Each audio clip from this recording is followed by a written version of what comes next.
I have to spend time on this, folks. If I don't unravel it, who the hell will? And it needs to be unraveled. There's a guy by the name of Phil Mudd on CNN. He's apparently a former CIA guy, collecting a big pension thanks to you and me. He is a buffoon of the highest order. A clown. A moron.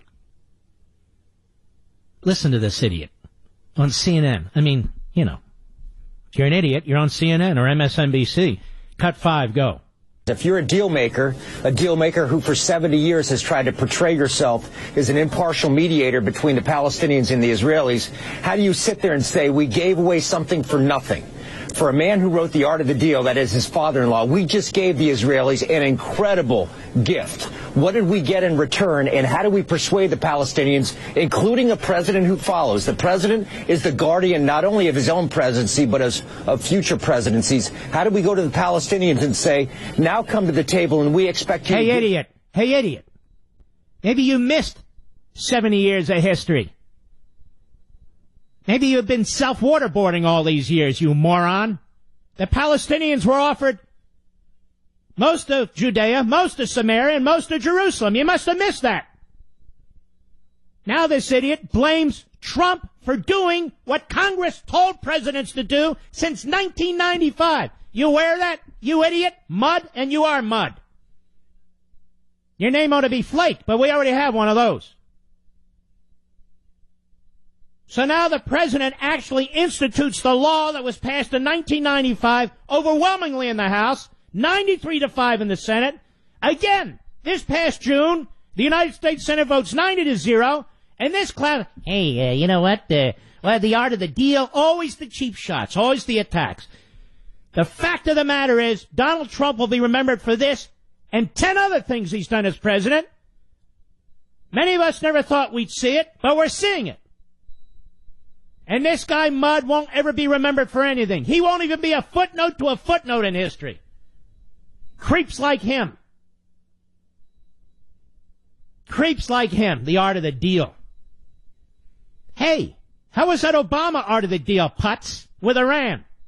And that peace treaty he got with Palestine. With the so-called Palestinians. How about the others? You fool. Look at you, you sellout for a paycheck. For a paycheck. Work for the CIA. Ours or somebody else's. And that's the mantra. We didn't get anything back from the Jews and the Israelis for Jerusalem. We didn't get anything back. We didn't get anything from them. It's their capital. What are we supposed to get from them? What did you want from them, Mudd? But he's not alone. CNN... You know, they're like parrots, one after the other. Fareed Zakaria, whatever, on CNN, cut 6, go. I think it was a very non-strategic move, by which I mean to say Trump is supposed to be the master of the art of the deal. Oh, where did we hear that before? Oh, the master of the art of the deal. Go. Very rare to make a major concession to one side without getting something from the other. Oh, you mean like with the Iranians? Hey, look, fellas, mullahs. And assorted Islamists. Look, sign the deal. We'll give you $150 billion. I'll give you $1.8 billion in cash for the ransom stuff. You know, give us some people back. And just don't build nukes for 10 years. After that, you're off to the races. You mean like that? Freak Zakaria? Go ahead. Has been a prize. Look, there are 86 countries that recognize Israel. All their embassies are in Tel Aviv. This is a very big gift. Look how condescending this guy is, like Mudd, to a nation state, a sovereign country, to the Jews. Look how they talk about them. This is a gift to the Jews. Is Jerusalem as a gift to the Jews? Let me tell you something, you jerk. It's not a gift from the United States. Read the Bible. Oh, you don't believe in the Bible. Oh, then read the New York Times, I guess. I'm not done with these clowns. I'll be right back.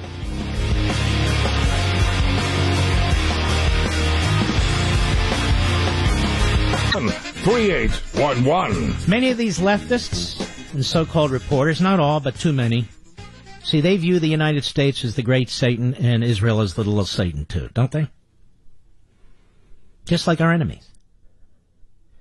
They have a lot in common, really, in terms of their mindset.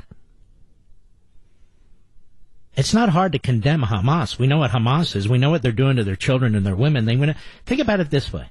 If those 50,000 people had breached that fence and gotten into Israel, which is a tiny country, followed by another 150,000, what would happen to that country? It would be overwhelmed. Its towns would be overwhelmed. They don't have a police force or military large enough to hunt down all these people once that fence is breached. Again, I said if you look at it just from statistics, a number point of view, it'd be like 1.3 million trying to breach our southern border, followed by 2, 3, 4, 5 million others, many of whom are terrorists, led by an organization that insists on destroying the country and killing all its people. That happens, then Iran follows up, and Turkey follows up. You got all hell breaking loose. Israel would cease to exist. That's why it has to protect its borders. Whether people are throwing stones or shooting spitballs, they cannot let its border be breached. You and I know that. So do they. So do the phony reporters. So do the big mouths out there. They can't control themselves. They have to join in with 98% of the rest of them. You know, ladies, how amazing was your Mother's Day gift this year? What about getting rid of those bags of puffiness under your eyes? Those sagging, droopy eyelids, too. No, I'm not talking